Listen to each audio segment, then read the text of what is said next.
भगवान का प्रेम बिना किसी शर्त के होता है। वह इसलिए आपसे प्रेम नहीं करता क्योंकि आप उसकी सेवा करते हैं। वह कोई लेन देन व्यापार नहीं करता। आइए आपको इसे एक कहानी के द्वारा समझाता हूं। एक संत जिसकी हमेशा की आदत थी अकेले भोजन नहीं करना। हर किसी को निमंत्रण देता था या बुला लाता था, मगर एक दिन ऐसा हुआ, बहुत खोजने के बाद भी उसे कोई नहीं मिला। या तो लोग भोजन कर चुके थे या फिर भोजन करने जा रहे थे या कुछ कहीं निमंत्रित थे।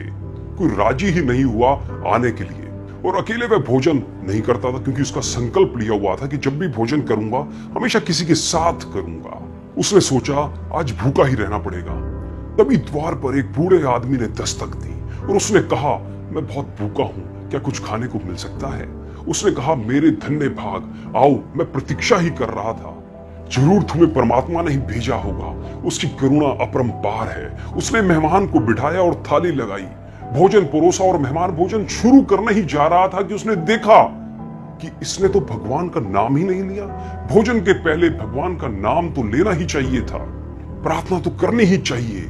उसने उसका हाथ पकड़ लिया। इससे पहले कि कौर मुंह में ले जाए उसने कहा, रुको, तुमने भगवान का नाम ही नहीं लिया।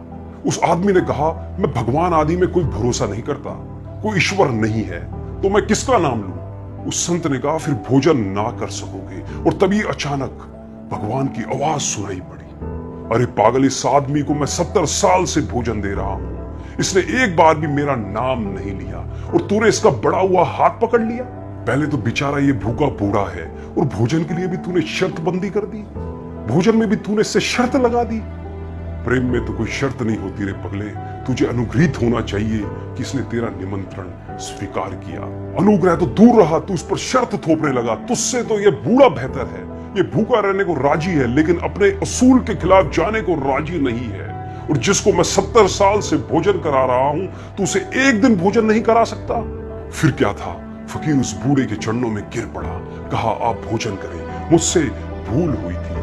धर्म के नाम पर शर्त नहीं लगाई जा सकती। परमात्मा बेशर्त है, उसकी कृपा और करुणा तुम्हारी किसी योग्यता के कारण नहीं होती, उसकी करुणा उसका स्वभाव है, तुम्हारा सवाल नहीं है।